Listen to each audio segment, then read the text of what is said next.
kulan wacan mar kale daawadayaal ku soo dhawaada warkii oo fidsan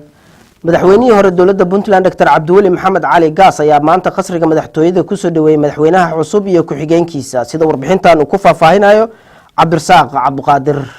madaxweynaha cusub ee Puntland Dr. Saciid Cabdilaahi Deni ayaa markii ugu horeysay soo booqday xarunta madaxtooyada Villa Garowe waxa uuna la kulmay madaxweynihii hore iyo ku-xigeenkiisa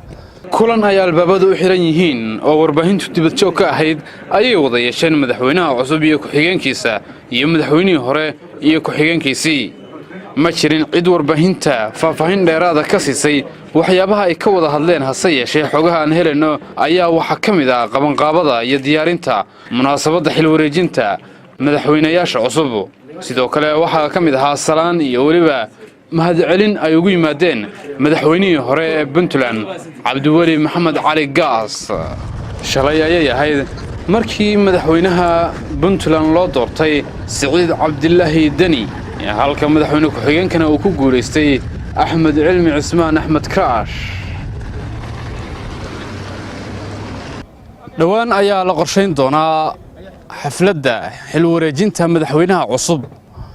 iyadoo Saciid Cabdilaahi Deni iyo ku-xigeenkiisa Axmed Cilmi Cismaan Axmed Kraash